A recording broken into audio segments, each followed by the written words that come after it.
everybody.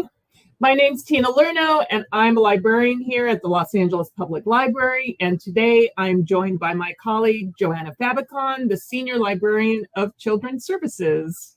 Hi, everyone. I'm still bouncing around to our entrance music. It is such a bop. It is also our pleasure to welcome you to today's Your Author series, featuring author Laurel Snyder, who will be discussing her new children's book, Endlessly Ever After. Also, please feel free to use the chat box to send in your questions and comments, and they'll be answered towards the end of the program. Don't forget to email ecdept@lapl.org right there, because when you do that, that will be your chance to be entered into an opportunity drawing to win a copy of Endlessly Ever After. And of course, we want to thank our generous donors, the Lenore S and Bernard A. Greenberg Fund, as well as the Library Foundation and our amazing behind-the-scenes staff for helping the library bring these author and illustrator programs to you virtually. Thank you all so much. We would also like to recognize and acknowledge the first people of this land. We recognize and acknowledge their elders, past and present, as well as their descendants. For more information on which territory you may reside on, check on native-land.ca. In today's Your Author program, author Laurel Snyder will be joining us to talk about her latest children's book, Endlessly Ever After, Pick Your Path to Countless Fairy Tale Endings. Award-winning creators Laurel Snyder and Dan Santat transform a crowd of classic tales into an ever-changing, fascinating, laugh-out-loud, for real, choose-your-path picture book in which you may find a sleeping maiden, you may waste away in a sticky licorice cage, or maybe save yourself and the day. And now, for what we've all been waiting for, let's welcome Laurel. Hey! Hi. How's everybody doing? We're great, Laurel. I Great. just wanted to go over. Tina and I, of course, both read the book before the program to prepare. We had definitely different experiences, and but I love it. Like from the beginning, it's exactly what it sets out to be. It really emphasizes the reader's choice in where they want to go with the story, with their characters, with their feelings, even. I have to say, my first reading, I thought I would try something different. I thought I would make decisions that I normally would not make in real life. I wanted to be adventurous. And then I met my demise in Tina, how about you? I read the book on Hoopla, which is one of our download services that we have, and I read it straight through. So I knew that it was a choose your own story that I wasn't choosing. So I knew what to expect. But it was still it was enjoyable reading it in that way as well. And seriously, I laughed out loud. Just some really, really funny moments. So that's really nice to hear. It is a book that is very different in a digital format. It's much harder it's an interesting thing about technology, right? Like the technology that makes some things easier makes other things harder. And so reading it as a digital copy is more difficult with this book. But that makes me happy that you enjoyed it anyway. I think, they're still poems, right? Like each page is its own sort of poem. So. Love it. Well, I thought during this program, we could take a look at the book, maybe try to give the viewers that experience of choosing as well. So I guess Tina and I can choose, or anyone, you can put your choice in the comments too. Yes, if we have a reader who wants to chime in, that's more than fine. But If not, we can figure it out. So I'm taking the dust jacket off. First, I just have to say, this is not my book, right? I made this book with Dan Santat, and he's an amazing, amazing artist. And picture books are a special kind of thing where it's really a collaborative effort. Like it's really a combined effort. And so it was one of the best parts about a picture book is that you get it and you get to see all these things that you never, like I could never have imagined it looking like this. This is somebody else's imagination. So I just wanted to take a second and show we have these beautiful end papers, and he just did an extraordinary job with the art. So for readers out there, for kids who might be interested or grown-ups, the way this book works, when I was a kid, I used to love these things called choose your own adventure books. This is not a choose your own adventure book. This is a pick your path, but just because that's a brand.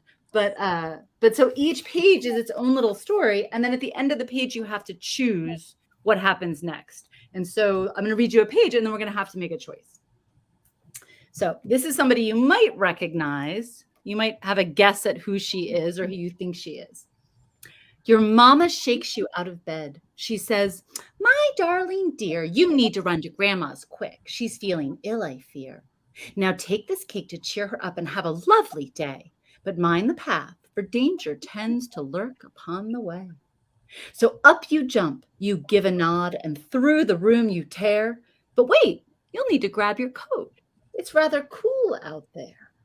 And so then you come to the next page and you see these two coats and it says, "What next, Rosie? Which coat will you wear?"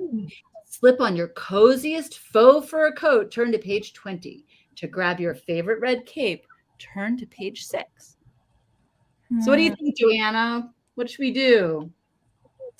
I don't know. Well, Tina's already wearing red. So I'm going to choose. My choice would be fur coat. What about you, Tina? Okay, so we're going to choose the fur coat. So we're going to put on our fantastic fur coat, and we find ourselves here. Inside your coat, as warm as toast, you skip through every glade. You'll soon be at your grandma's house and sipping lemonade. But when you get to down the path, you find you're somewhere new. A house you've never seen before. It's brick, the door bright blue. You know your gran is waiting. She's sick and stuck abed. But would it hurt to quickly knock on this fine door instead? And now we have the next page that says, "Now what, Rosie? Are you going to knock on this completely unfamiliar door?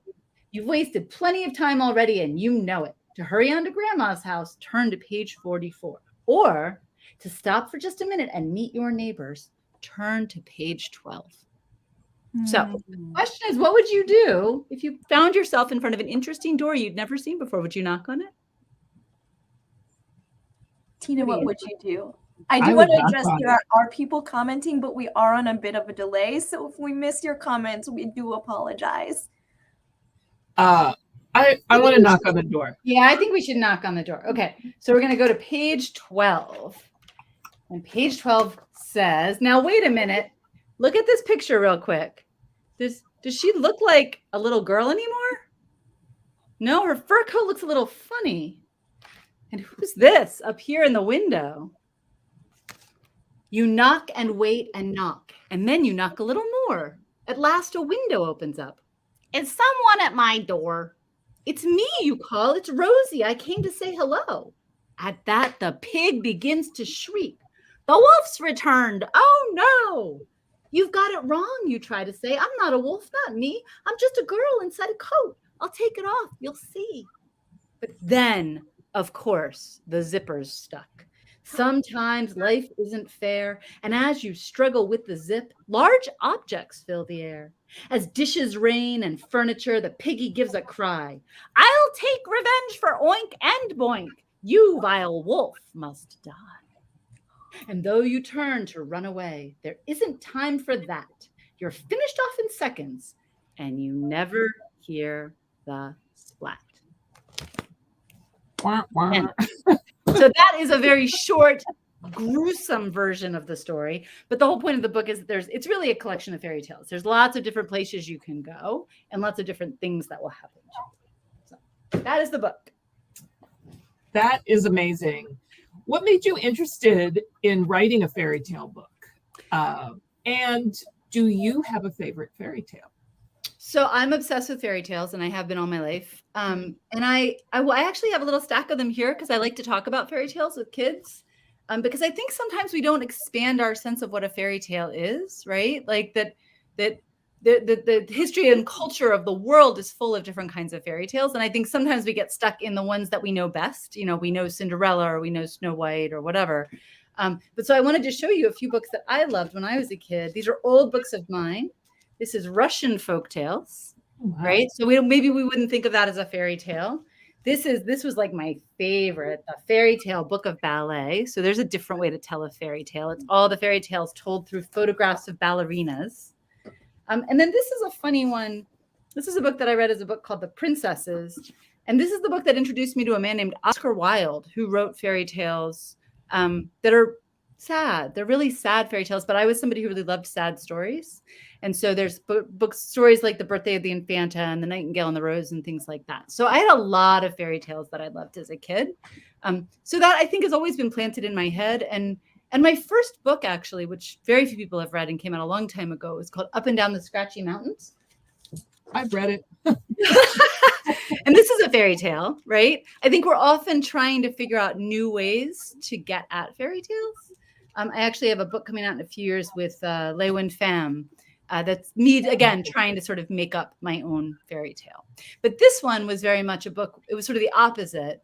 I didn't want to make up my own fairy tale. What I wanted to do was find stories that would feel really familiar to kids, because part of the joy of this book is that you're getting to choose things that are not the normal fairy tale. And so in order for that to work best, the kid has to know how the story is supposed to end, so they can be surprised when it doesn't end that way.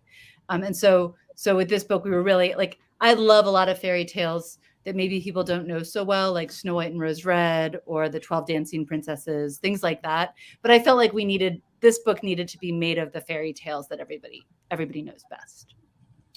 Were there ones that you wanted to include that they just didn't fit into the... We didn't cut a thread. Like it wasn't like I started out with Little Red Riding Hood and then sort of added like the wolf, and the wolf came in, and so then the pigs came in because the wolf came in. So it was sort of like different elements brought in other fairy tales, where it would be like, okay, well, if we're going to bring in Hansel and Gretel, then, what can we do with the witch's wand, like things like that, sort of details, because I wanted to be able to thread the details through different paths.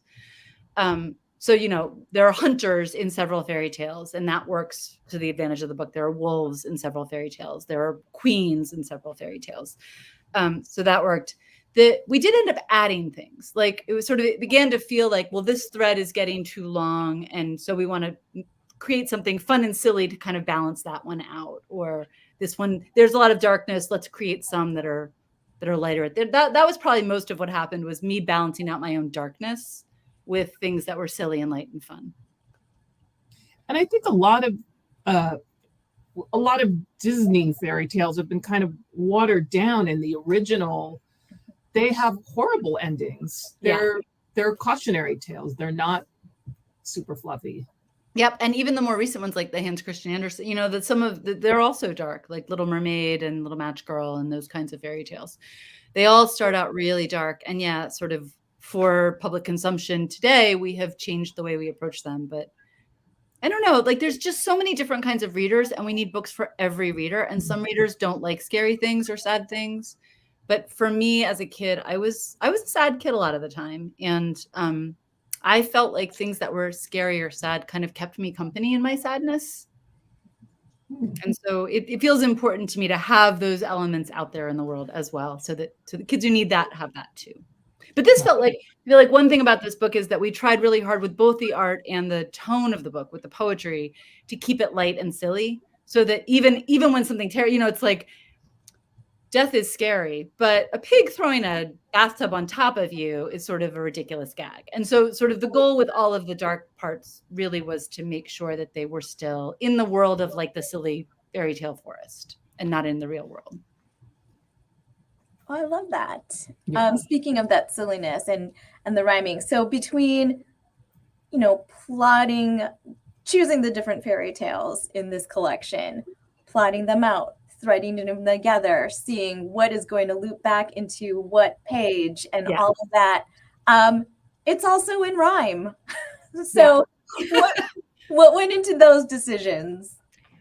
This was one of those books, everybody works differently. And I am not somebody, like if I were to show you right now, here, we're sitting, the nice thing about Zoom is we're sitting in my office, so I can show you things I wouldn't otherwise be able to show you if I were in Los Angeles. I would love to visit you in Los Angeles, but I wouldn't have this. So this is my notebook of unpublished picture books. It has about 80 manuscripts for unpublished picture books in it. Not everybody works this way, but I am somebody who, when I have an idea, and like actually, I just started a new book 2 days ago. Like, this is what it looks like when I start a book.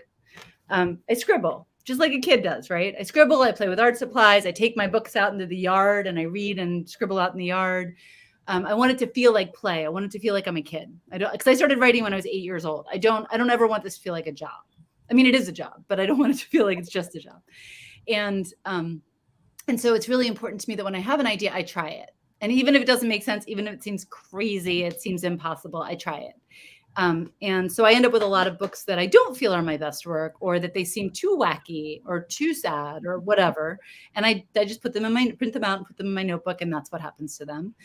So this is one of those books that I sort of started out and I was like, my editor had suggested the idea of a choose your own adventure and style story. And I had attempted that with another manuscript that didn't work. And then, so I was sort of casting around for what would make what would work for this format. And so then we struck upon fairy tales, and then it just sort of, that's how it came to me, was as rhyme. And I realized how long it was going to be. That in order for this to work in these kinds of poems, it was going to have to be 10 times longer than the average picture book. And I just tried, I feel like it was just one of those, like, well, I'll try. And if it doesn't work, then it doesn't work. But if I had started out by trying to compromise and make it easier, or make it more marketable, or make it what things already look like in the bookstore or the library, it wouldn't have been fun for me, honestly. That sounds selfish, but that's the answer. Well, that was part of my original question. I'm like, is it a challenge to add rhyme, or was it just made it more, the whole process, fun? Both. Yeah. I love rhyme. I love, like, I started as a poet. I went to school for poetry. That's my background. And so for me, the challenge of rhyme is just, it's a fun thing to play with. I think kids naturally gravitate toward the fun of and rhymes and trying to guess what the next line is going to be and stuff like that. It feels like a song. There's a sort of internal music to it.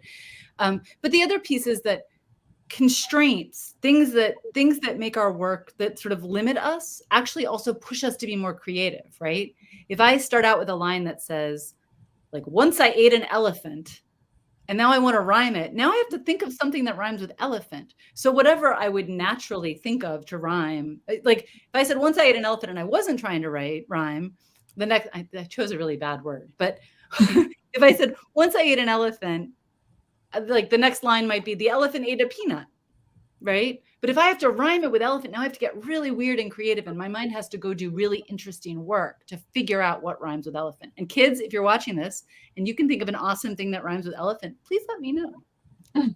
I would like to think of that. Anyway, that's basically the process. You just watched it happen. Like, it's just more fun. It pushes me to do weirder stuff when I rhyme. Okay, yeah, now I'm thinking about things that might rhyme with elephants. Well, just like, you can play this game anywhere. You go to the grocery store, somebody says, how was your day? And you say, oh, it was fine. And then, like, think to yourself, what would rhyme with that? Like, it's like sort of, it changes the path of your thoughts. I'm doing that at Ralph's tomorrow. I'm going to ask him in rhyme. How was his day? I see. So you write both middle grade and picture books. And when you're writing middle grade, I'm assuming you're writing by yourself, but picture books, you're working with an author or an illustrator. So what's that like, switching back and forth? And what's it like working with Dan on this book? The second part of the question is the easier part. So Dan is just a fantastic human being, and like full of energy and hilarious and smart and just a joy to hang around with. And he's a friend of mine. The way this book came about is actually that he was here doing an event at the children's bookstore in Decatur, near where I live in Atlanta. And we went out to lunch with my kids, or dinner. And we were sitting outside at a table watching my kids play ping pong. And he asked me what I was writing. And I told him, and he said, oh, have them send that over. So it doesn't usually happen like that sort of you get to pick your friend as an illustrator, or they get to pick you. But in this case, it was really happy match. It felt like a behemoth of a project, and it was going to take somebody who could work quickly. And he's just the hardest working illustrator I know. He's just, I mean, in addition to being a brilliant Caldecott winner, he's also just not somebody who's afraid of work. And so that made it just a fantastic fit. The second part of the question is an interesting one because I often wish we collaborated more. Picture books, typically what happens is the illustrator gets the manuscript in essentially a complete state, and they're sort of interpreting our words, and we may get questions about one thing or another. Like there was a scene in this book where initially there was a scene and there was a moment in the poem where the hunter has a gun. And in my head, it was like a blunderbuss, it was like a ridiculous. And basically Dan came back and said, I don't want to put a gun in this book, like not in this moment in time. And he was 100% right. And it was just that my brain was living in the world of fairy tales. I wasn't thinking about what the effect of that would be in the real world. And so I was so grateful to him that he saw something I didn't see. And that is the beauty of teamwork, right? Is that we both see things that the other person doesn't see, and we think about things in different ways. So that was exactly what you want. But I wish there was more. I've done a couple of books that are not yet out where I was working with somebody that I knew well enough that we really did sort of start from the place of like, I have an idea. I want to do this. Do you have what do you think? And so I have a friend actually who lives in California. But she and I are going back, somebody I've worked with in the past, that we're going back and forth on some ideas right now. And that's a fun process, but it's rarely part of the sort of the publishing world. I think it slows things down. And so doing that with somebody before you've signed a contract is possible, but sort of once I've signed a contract for a book, I think it's unlikely an editor would let me kind of go back and forth with the illustrator indefinitely, because honestly, that's what would happen. We would go back and forth indefinitely. And they would be like, we need this on Tuesday. Well, on that, do you know, as you're writing, were there any hidden messages or hidden images that are Easter eggs that you can find in this book, whether it's writing or in the illustrations? Did Dan clue you into any, or did you fold anything into the writing? I'm trying to remember. I feel like we did have some correspondence at one point about something, but I can't remember what it was. I think mostly I saw the work in close to the same state that you're seeing it. So I wouldn't say that there are Easter eggs per se. I definitely feel like there's a lot of images in here where when I saw them, he walked a very fine line of playing with these images that feel like they refer to the Disney movies without actually doing anything that would take from Disney. So this queen recalls aspects of different characters from Disney villains, but she's not any of them. And so I feel like there were some moments like that where sort of he did just a masterful job with that. But I don't think the illustrations are fantastic. It's just astounding. I never imagined it would, and this often happens, but this is a particularly ridiculous case where I never imagined he would do this much with it. And it just, I can't stop looking at it. Every time I pick it up at a school visit or something, I see details that I didn't see before. It's just amazing. The one thing I will say is it was really important to me. There's one thread in the book that I feel like is the heart of the story. And a lot of them, the one that we read, a lot of them are silly or kind of doomy. But there's one thread that really feels to me like the heart of the thing, of what the book is about and its purpose. And when you get to that page, you know it. I hope that when people they kind of go, there's an aha, moment at the end of one of the threads. And I wouldn't call it an Easter egg, but I definitely feel like that was planted very intentionally, kind of buried in the book for, as you're tearing through it, reading this silly book that rhymes, that you get to a place where you're like, oh, that's the point. So I feel like that was my experience. And then, yes, I do the thing where I would place my hand on one choice and go to the page of the other choice, find out what happens there, and then either take my hand out because there's another choice to put my hand on, or there was the ending, and then go back and see there was so many different ways to read this book. And I get that, especially you basically read my first experience with all my choices. but it still felt like new and interesting. And that's fantastic. I mean, that's what you want, right? These things, right. it's such a hard thing to explain sometimes to people. Like nothing happens by accident, right? Like we work really hard to make these books that we are manipulating you, right? We're making you feel things, we're making you think things.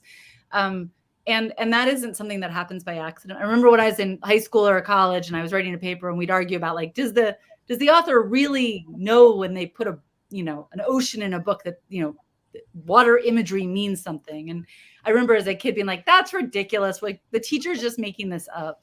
But the truth is we do. Like we know these things. But you want it to feel seamless. Like you don't want it to feel intentional. You want it to feel like it just happened, Exactly.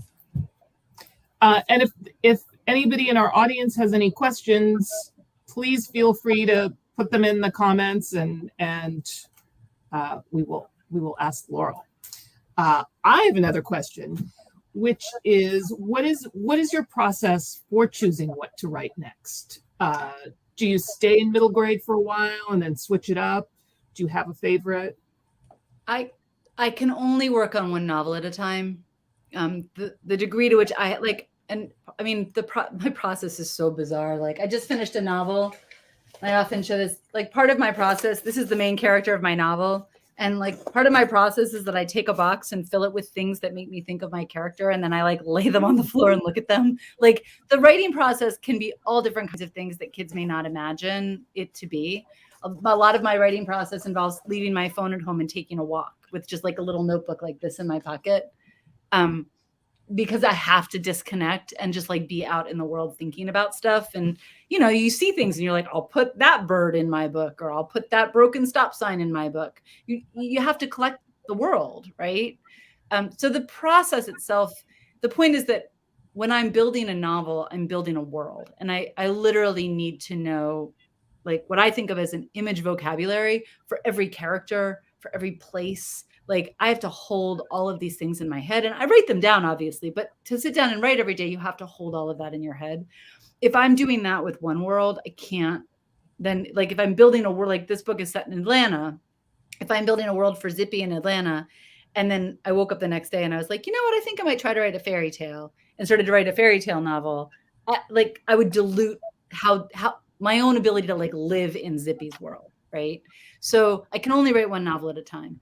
For some reason, I'm able to, and like when I go to sleep at night, the last thing I do before I fall asleep and when I turn on my light is to like lay there and just try to submerge myself in the world of the novel that I'm writing, just to kind of think about it and go to sleep thinking about it with like hopes that it'll be in my brain while I'm sleeping in my dreams.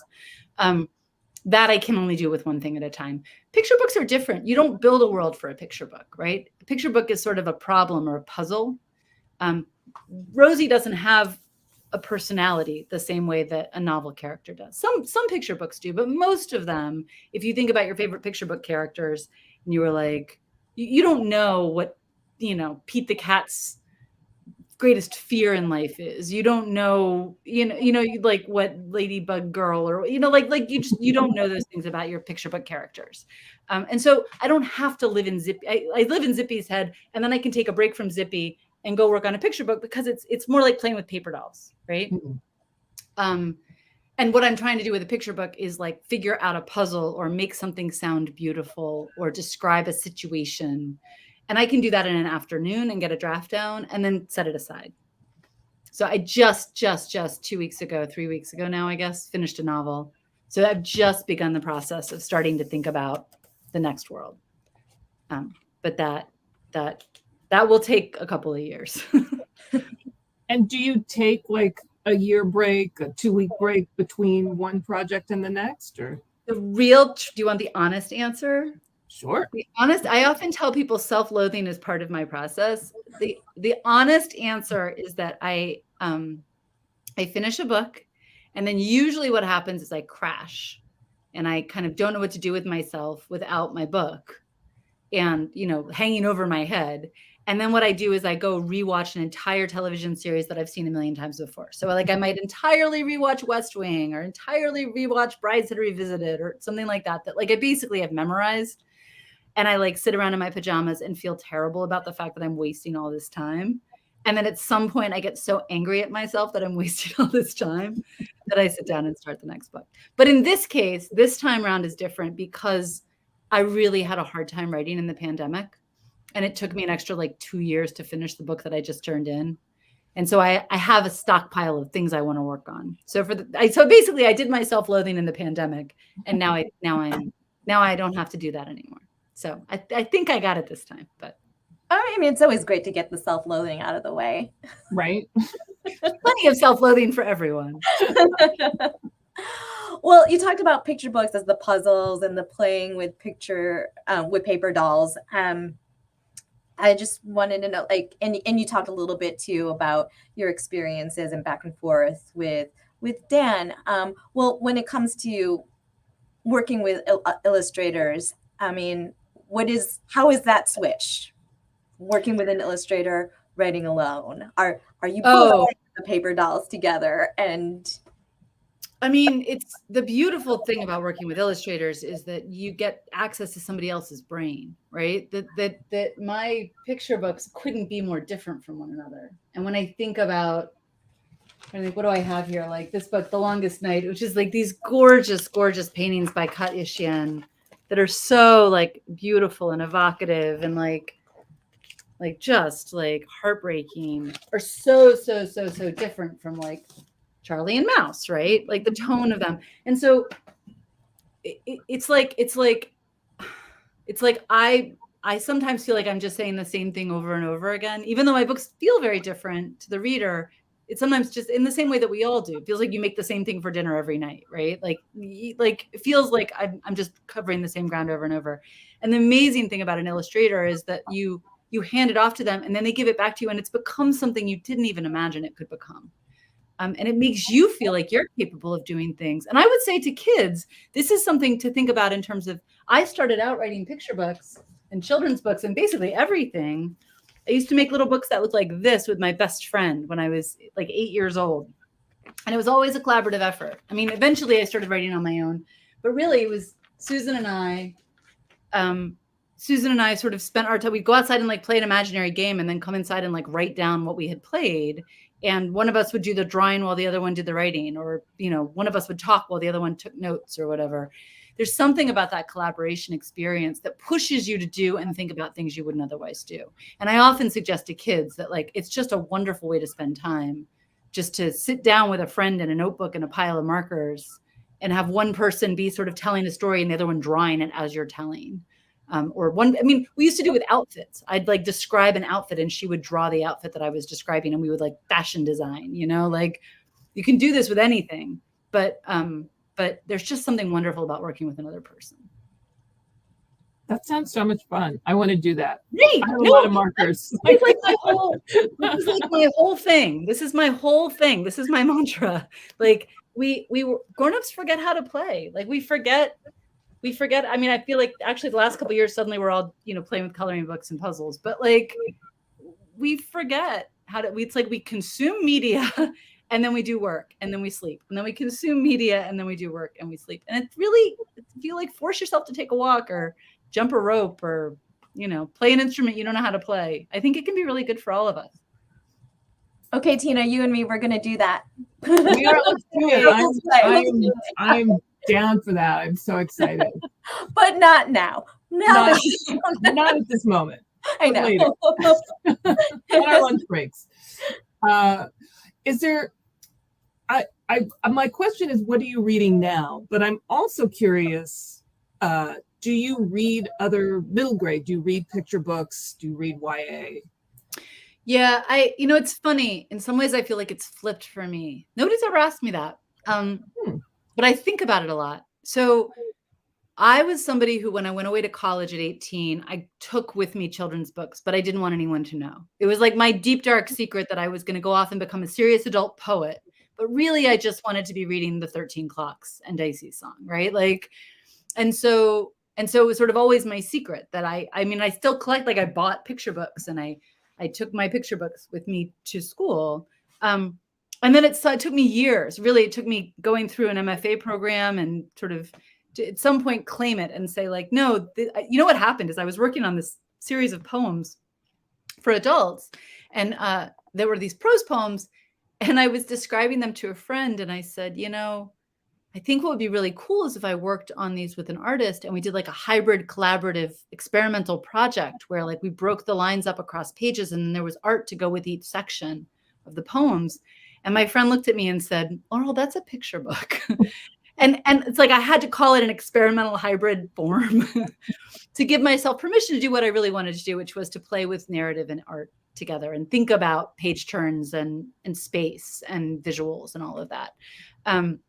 So it was always, I'd always read, consistently always read children's literature. And the problem is that when I'm working on a novel, it's just like what I was saying before about getting in the head of the world.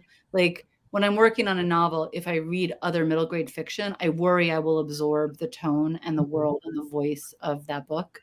So because I've been working on the same book for the last 3 years, unable to finish it, I haven't been reading middle grade fiction. And it makes me really sad because it's taken this piece of my life away that I love. But I read adult. So I read adult fiction and I read poetry and I read nonfiction when I'm drafting a novel. And then once it's finished, I take a break from drafting for a while and I catch up on the middle grade fiction. So I'm like, the books that I have loved the most in the last couple of years are Hamnet and Kelly Barnhill's When Women Were Dragons that just came out. It's fantastic. So adult fiction typically that either has some historical or fantastical element, or I really love reading literary biography. I love reading about other authors. It makes me feel like I have a friend to talk to. So like Louise Fitzhugh's biography that came out earlier this year, sometimes last year, I guess now, Sometimes You Have to Lie, that kind of thing. I loved anything that like takes me back. I love Leonard Marcus's books. There's a biography of Margaret Wise Brown called Awakened by the Moon. Yeah, those are probably my two favorite things right now. But I'm really excited to dig into it. They're probably sitting around here somewhere. I've got like the stack of all the middle grade I haven't gotten around to reading, but like I can't not buy it. So and now you're adding to my list. I know, me too.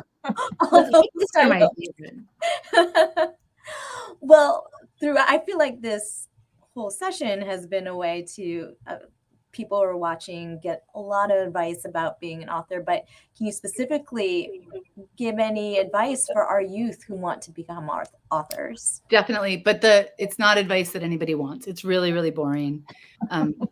The best advice, I feel like the thing that kids are up against the most right now, because kids have ideas, right? Like they have ideas and they have energy. And the thing that they're up against the most is that the world is going to fill their brains with information all the time, every day. And the problem is that as long as things are coming into your brain constantly, you don't have a chance to put them together in new and interesting ways. And so what I always say to kids when I do school visits or something like that is, if you take 5 minutes every day and you close the door to your room, or if you share a room with somebody, go down to the basement or sit in a closet, it doesn't matter where, go outside in the yard, take a walk, whatever. But you find a place that is without information, right? Like you don't want your phone on, you don't want music on, you don't want a book to read, you don't want somebody talking to you, none of that. You want a completely quiet place, and you lay down on the floor and you stare at the ceiling for 5 minutes. That's it. And you just let your brain do whatever it's going to do. And that is the most important part of the writing process. And that is the part that is going to be harder and harder for all of us to get back to if we don't make time for it. And then you get up from your 5 minutes and you take a little notebook like this one and you write down one sentence. Doesn't matter what it is. Doesn't even have to be something you were thinking about in your 5 minutes. 5 minutes of silence and one sentence every day. And that's it. That's writing. And if you do that every day for the rest of your life, you just are a writer.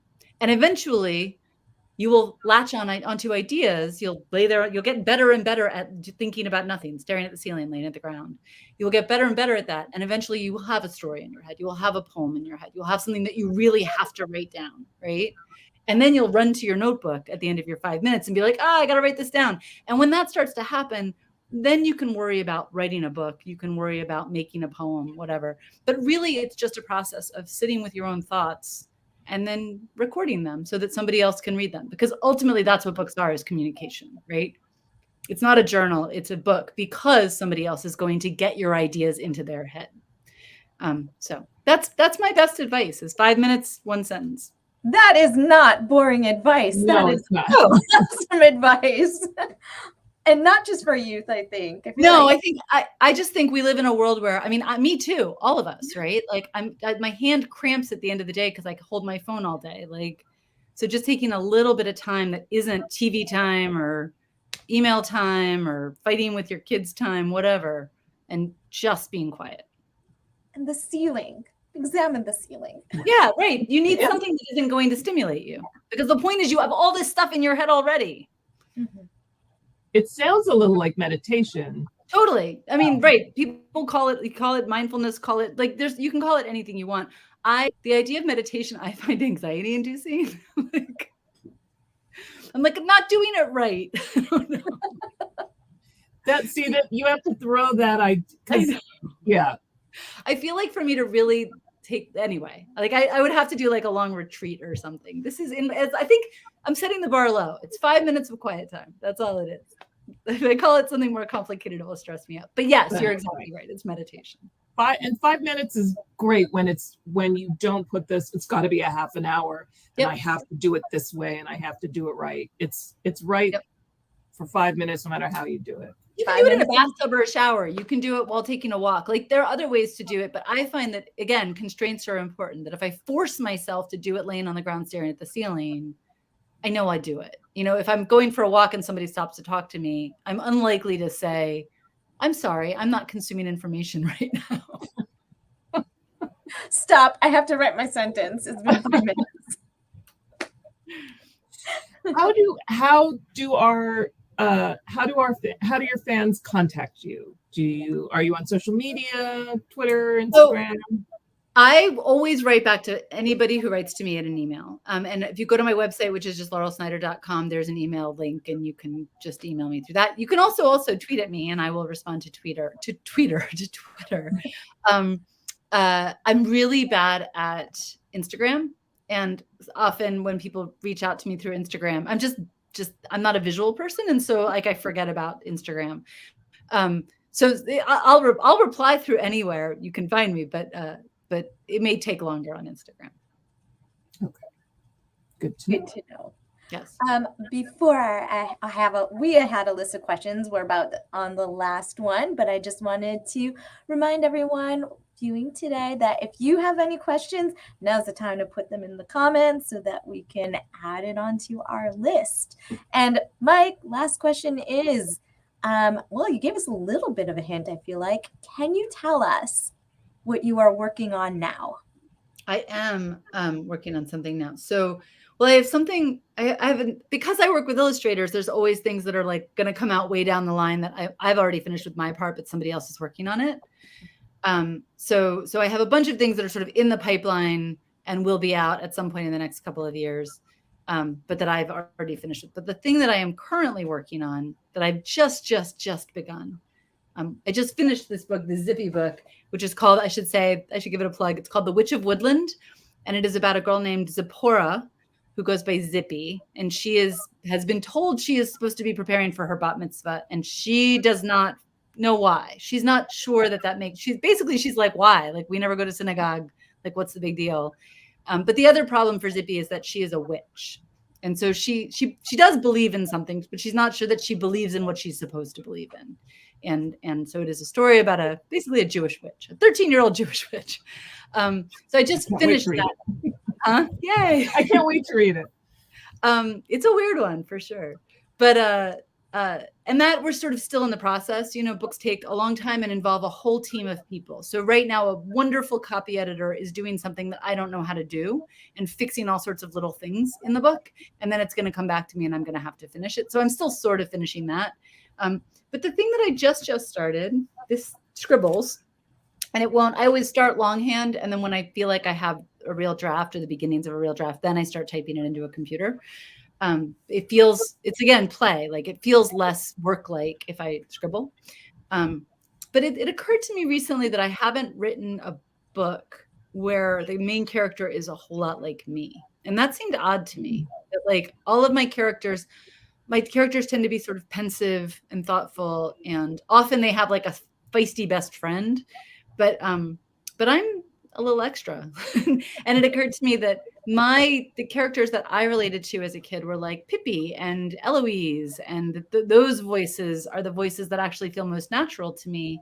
And for some reason, I have avoided trying to write a main character like that. So that's the goal, is that I'm working on something about a girl named Lucinda, and I can't say too much about it, but she is in the vein of those. She is the girl who can't, sit still. She is the girl who can't stop talking. And I think maybe I have avoided it because I don't like those parts of myself a whole lot sometimes. But I think it would be good for me to write a character that I love, who has those same traits, right? To love the parts of me that I sometimes get frustrated with. So that's the project right now. Actually, I just thought of another question. I mean, there are so many fairy tales out there. Another sequel? Oh, so we have had a sort of unofficial conversation about that. Mm-hmm. There's not a book under contract. But I shouldn't say out loud what we want to do. I'm not sure that it will be fairy tales, but it will be familiar stories. Let's say that. This is all hypothetical because Dan has to commit to doing it. This is true. And actually, there is plenty to keep us busy. I'm like, Dan, I wrote another 4,000 word picture book. Draw. To work.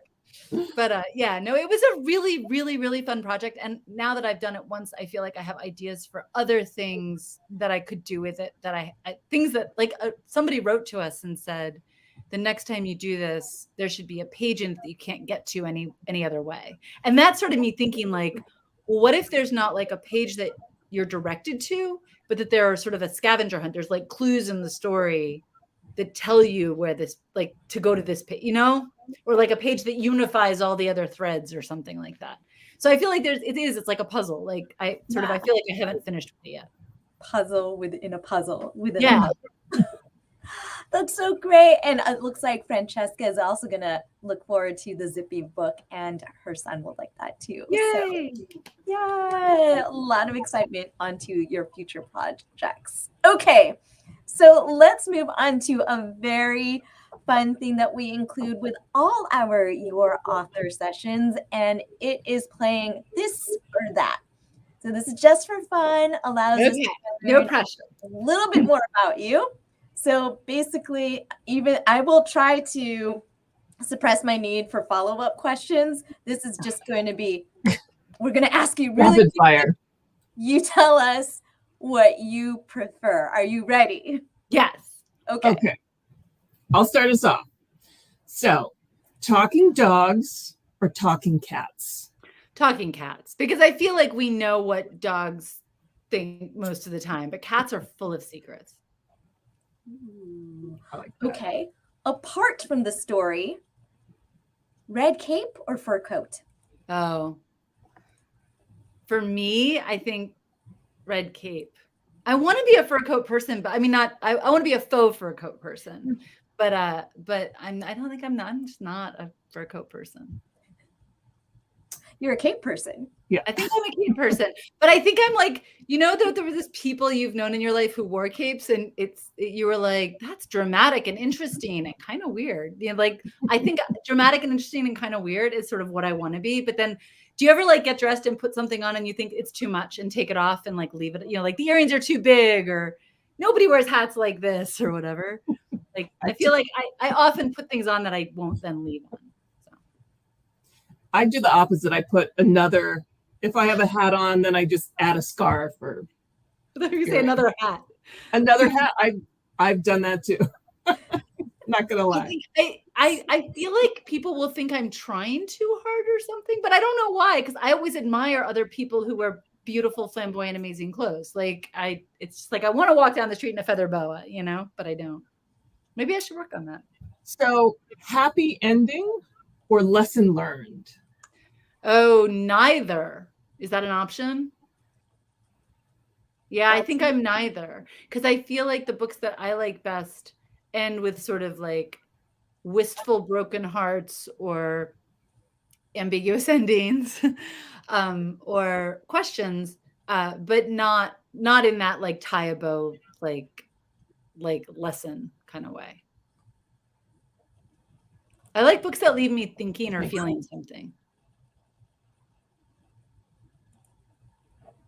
And that answer had me thinking or feeling something. I'm pondering that now.